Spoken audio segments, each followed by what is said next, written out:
जरा सोचिए, एक ऐसा कानून जो 150 साल से भी ज्यादा पुराना हो और उसे एक झटके में बदल दिया जाए। भारत में बिल्कुल यही हुआ है। आज हम बात करने वाले हैं भारतीय न्याय संहिता 2023 के बारे में। एक ऐसा बदलाव जो हमारे देश में क्राइम और जस्टिस को देखने का पूरा नजरिया ही बदल रहा है। 163 साल, मतलब सोचिए, एक कॉलोनियल एरा का कानून अब जाकर बदला है। पर ये सिर्फ कुछ नियम बदलने जैसा नहीं है, ये तो हमारे जस्टिस सिस्टम को देखने के तरीके में एक बहुत बड़ा शिफ्ट है। एक ऐसा कदम जो हमारे लीगल सिस्टम को फाइनली 21वीं सदी में लेकर आया है। और हाँ, ये कोई फ्यूचर का प्लान नहीं है। भारतीय न्याय संहिता, जिसे हम बीएनएस भी कह सकते हैं, 1 जुलाई 2024 से लागू भी हो चुकी है।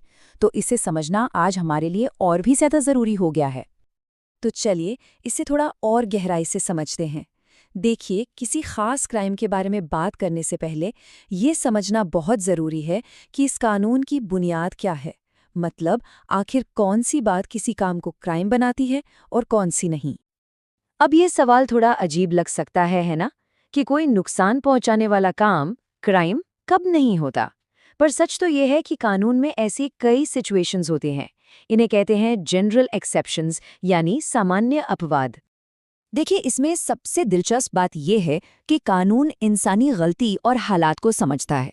मतलब, वो ये मानता है कि हर नुकसान के पीछे गलत इरादा हो ये जरूरी नहीं। जैसे मान लीजिए, पूरी सावधानी के बाद भी कोई एक्सीडेंट हो जाए, या कोई काम 7 साल से छोटे बच्चे ने किया हो, या किसी ऐसे इंसान ने जिसकी मानसिक हालत ठीक नहीं है, तो उसे क्राइम नहीं माना जाएगा। और हाँ, प्राइवेट डिफेंस यानी अपनी रक्षा में किया गया काम भी इसी लिस्ट में आता है। बीएनएस का ये उदाहरण इसे बहुत अच्छे से समझाता है। यहाँ सबसे ज़रूरी चीज़ है इंटेंशन, यानी इरादा। अगर इरादा गलत नहीं था और पूरी सावधानी बरती गई थी, तो कानून इसे बस एक बदकिस्मत हादसा मानता है, कोई क्राइम नहीं। अब आते हैं सबसे ज़रूरी एक्सेप्शंस में से एक पर, प्राइवेट डिफेंस का अधिकार। ये एक ऐसा राइट है जो हर किसी को अपनी और अपनी प्रॉपर्टी की रक्षा के लिए मिलता है। लेकिन हाँ, इसकी भी कुछ लिमिट्स हैं।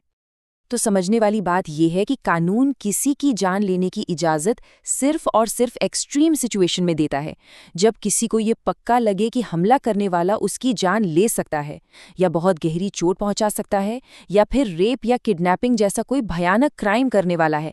सिर्फ तभी अपनी रक्षा में उठाया गया ऐसा कदम कानून की नज़र में सही माना जाएगा। चलिए, अब उन क्राइम्स की बात करते हैं जो हमारी रोज़मर्रा की ज़िंदगी से सबसे ज़्यादा जुड़े हैं। ये वो अपराध हैं जिनका असर सीधा हमारी पर्सनल सेफ्टी और हमारी प्रॉपर्टी पर पड़ता है। चोरी, ये शब्द हम सबने सुना है, लेकिन कानून की नज़र में इसकी एक बहुत साफ परिभाषा है। ये 4 शर्तें पूरी होनी चाहिए। पहला, बेईमानी का इरादा। दूसरा, कोई चलती फिरती चीज़ यानी मूवेबल प्रॉपर्टी। तीसरा, किसी और के कब्जे से। और चौथा, उसकी मर्जी के बिना। मतलब, अगर कोई दोस्त मजाक में आपका पेन उठा ले और उसका इरादा उसे वापस करने का है, तो ये चोरी नहीं है। क्यों? क्योंकि बेईमानी का इरादा ही नहीं था। बीएनएस की एक खास बात यह भी है कि ये क्राइम्स को और ज्यादा क्लियर कर रही है। जैसे कि अब स्नैचिंग यानी झपटमारी को एक अलग और ज्यादा सीरियस क्राइम माना गया है। तो चोरी और झपटमारी में फर्क क्या है? फर्क है फोर्स और स्पीड का। सड़क पर किसी के हाथ से फोन छीनकर भाग जाना, वो सिर्फ चोरी नहीं, वो झपटमारी है। और ये नया कानून आज के डिजिटल जमाने की सच्चाई को भी समझता है। अब स्टॉकिंग का मतलब सिर्फ किसी का फिजिकली पीछा करना नहीं है। किसी की ऑनलाइन एक्टिविटी पर नजर रखना, उनके ईमेल या सोशल मीडिया को चेक करते रहना, ये सब भी अब स्टॉकिंग के दायरे में आता है। और ये महिलाओं की सेफ्टी के लिए एक बहुत जरूरी कदम है। पर्सनल सेफ्टी से आगे बढ़ते हैं और अब बात करते हैं समाज और देश की सुरक्षा की, क्योंकि आखिर एक सेफ सोसाइटी ही तो एक सेफ देश की नींव होती है। बीएनएस ने नेशनल सिक्योरिटी से जुड़े क्राइम्स को भी नए सिरे से डिफाइन किया है। ये बहुत बड़ी बात है, पहली बार ऑर्गेनाइज्ड क्राइम को हमारे मेन क्रिमिनल लॉ में जगह मिली है। ये किसी अकेले क्रिमिनल का काम नहीं है, ये क्राइम्स की एक पूरी चेन होती है जिसे कोई सिंडिकेट या गैंग पैसों के फायदे के लिए चलाता है। और इसका दायरा बहुत बड़ा है, साइबर क्राइम से लेकर लैंड ग्रैबिंग तक सब कुछ इसमें शामिल है। ठीक इसी तरह टेररिस्ट एक्ट की डेफिनेशन को भी बहुत क्लियर किया गया है। ये सिर्फ बम ब्लास्ट तक ही सीमित नहीं है। कोई भी ऐसा काम जिसका मकसद भारत की यूनिटी, इंटेग्रिटी और सिक्योरिटी को नुकसान पहुंचाना हो या आम लोगों में डर फैलाना हो, वो सब इस परिभाषा के अंदर आता है।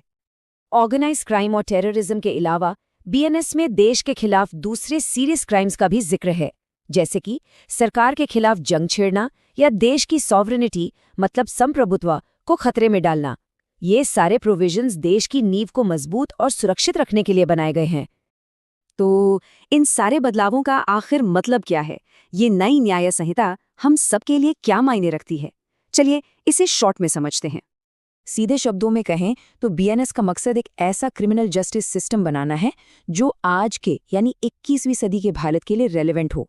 ये पुराने पड़ चुके कानूनों की जगह लेता है, ऑर्गेनाइज क्राइम और डिजिटल स्टॉकिंग जैसे नए जमाने के अपराधों को डिफाइन करता है और पुराने क्राइम्स की परिभाषा को और ज्यादा साफ और सटीक बनाता है। और आखिर में ये एक सवाल है जो सोचने पर मजबूर करता है। जब किसी देश में इंसाफ के नियम बदलते हैं तो उसका असर सिर्फ कोर्ट कचहरी पर नहीं बल्कि पूरे समाज पर पड़ता है। तो अब देखना ये होगा कि ये नया कानूनी ढांचा आने वाले वक्त में भारत पर कैसा असर डालता है और क्या ये सच में एक ज्यादा बेहतर और न्यायपूर्ण समाज की बुनियाद रख पाएगा।